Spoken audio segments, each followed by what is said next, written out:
I'd like to introduce Supervisor Hall from Blackhawk County, a candidate we endorsed 4 years ago back in 2022.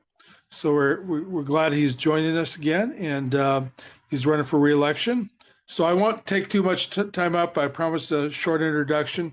So with that, I'll give the floor to you, Supervisor Hall, and you have 5 or 6 minutes to talk about yourself and your campaign. Thank you. Sounds good. Appreciate it.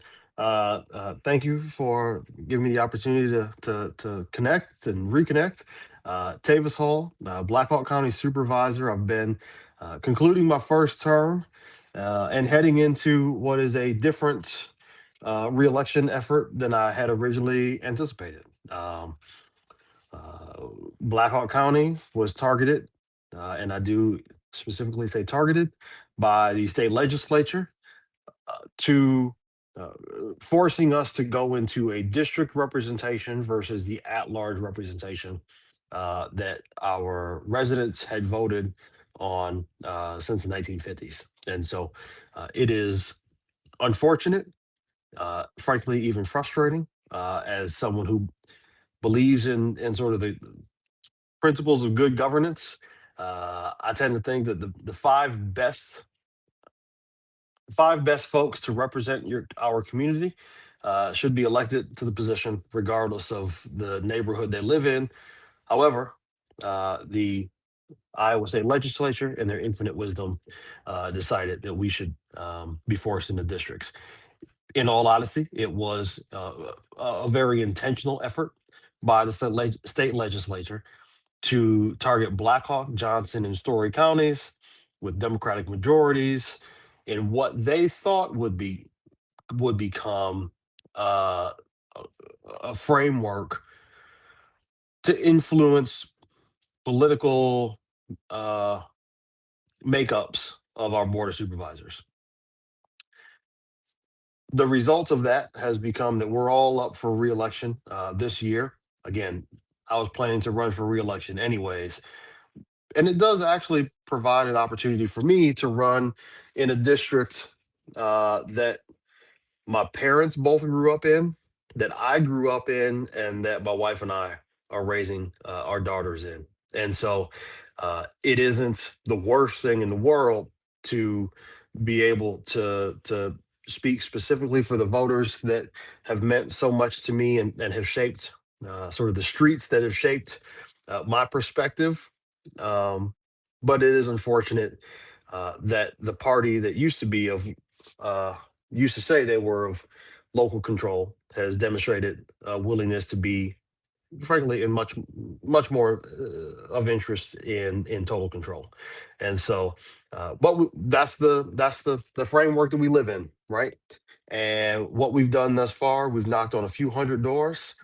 uh, we've got a relatively small universe of voters, which is an interesting test for uh, what this what this districting could represent and how it could impact uh, communities like Iowa. Obviously, the governor had suggested making county auditors and a couple of other important local positions appointed. It shouldn't be lost on anyone that they're also trying to politically gerrymander um, some of the most progressive counties across the state. And so um, we know that the opposite party has tried as much as possible to stack the deck, but we are putting some great stuff in place. Um, and quite frankly, I kind of hope that some of the progress that we've made in my first term has inspired um, some of their challenges, some of their hurdles towards that progress, because it means we're doing something right. We've put together uh, efforts to invest in a strategic plan, the first strategic plan since 2013 in Black Hawk County. That was a principal platform initiative of my initial campaign. And the reason that strategic plan is so important is because it codifies diversity and progressive values into what it is that we're doing, into the decision making process of local government. And I think That's how we make progress lasting and not just at the whims of of the politics of the moment. We've done efforts. We've set record investments into community organizations during my first term. We've made some seismic investments into economic development and economic opportunity, generating $32 million worth of economic impact without increasing taxes to make those investments. That's 400 jobs that we've been able to positively impact at the county level. And so we've been able to do some pretty good stuff. And along the idea of good governance, we've saved those that are paying taxes $1 million per year by right sizing our budget requests and making sure that our budget request aligns with the realities of staffing. And so what we're doing is we're utilizing $1 million out of our reserve account and asking departments to not they still request the position that they need, but we budget with recognition that we have this pool of dollars that can offset the, in all honesty, the unlikelihood of full staffing. We're somewhere around 80% full staff. We budget at 85% full staff, and then we have a reserve account effectively, which helps keeps taxes down because that does matter, especially to some of our limited income folks.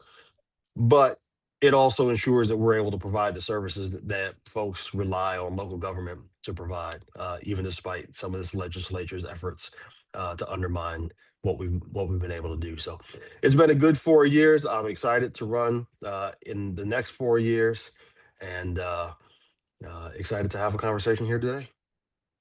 Thank you, Supervisor Hall. We're going to, Patrick, our chair of our election endorsement committee, is going to ask you 2 questions, and you'll have up to about 2 minutes apiece to answer them questions.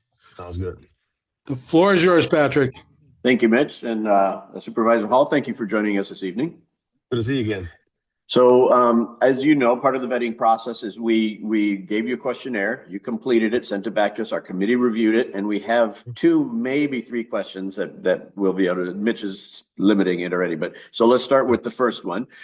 Question 1 asked if you support paying public workers, including seasonal workers, a minimum wage of $20 an hour. In your answer, you indicated that workers deserve certainty that they can afford to live in the communities where they work, which starts with a quote unquote livable wage. So please confirm now that what you refer to as a livable wage is indeed $20 an hour or greater. Definitely or greater. The idea, I grew up, I can remember distinctly, my mom worked full time, my stepdad worked full time, and I can remember distinctly my mother lost a $20 bill when we were a kid, and we drove around for hours retracing our steps. Over $20. Okay. That's Found it, wild. I hope. We didn't. We didn't. And I can remember my mom being absolutely devastated. That the idea that folks work 40 hours a week and still have to spend time chasing that $20 bill, it's a real one for me. And so, yeah, I 100% believe a livable wage isn't just getting by, it is making it with dignity. And part of that dignity is making sure that you've got a little bit of breathing room and you don't have to scrape and scrap to that extent. All right, thank you. Next question. So is question number 5, and it asked if you believe there's a lack of affordable housing in your community. You answered that yes, there is, and that you're passionate about helping young families purchase their first home. Okay, so now please tell us what measures can be taken to make housing affordable to people who don't want to or cannot own a home. Yeah, there's in Waterloo, we've got some in Waterloo specifically. This is a little different than the county, but I think that there's an avenue here to play. A lot of times, counties and cities have developed, certainly in Black Hawk, sort of an adversarial relationship when it comes to tax incentives for different development initiatives. Clura and Cura are two efforts that have been instituted in Waterloo. And I think having the county be a more positive contributor into those, where effectively, if you build a new home or if you make a sizable investment into an existing property, sort of those infill lots that help limit the expansion of urban sprawl, frankly, and keep those resources that make sometimes make home ownership really difficult at city levels. By limiting some of that, um, we can start to move the needle. I think the other pieces, um, I would love to see us start to really look at how do we incentivize reinvestments back to home or owner occupied housings. So is it a 1, 3, 5 year tax abatement into for your property from the county and the city? A lot of times, a lot of these city incentives are just city only. And so I think that there are some additional right now in Waterloo, the county represents roughly 12% of your local tax bill. In Cedar Falls, it's about 16 to 17% of your local tax bill, just because their uh, their taxes aren't as high in Cedar Falls. But I do think that there's an avenue here for us to to more proactively engage local communities, and you have to do that through relationships, through um, intentional action. It's not just an accident when cities and counties work together. There has to be a targeted effort. Okay, thank you. Mitch? Well, thank you very much. Supervisor Hall, we're going to give you a minute to kind of wrap it up your end, and I'll take a minute just kind of close it out. All right. So appreciate the opportunity again to connect with you. I am excited about this campaign. Again, this is a competitive primary, but I'm excited about the idea of running specifically in this district, Blackhawk County District 4. I the premise of my campaign thus far, when I've had a conversation with voters, is to focus. It's too easy to focus on what's wrong, and I don't think often enough we focus on what's right. And so I've been asking voters, why do you choose to live here? And the responses have been interesting.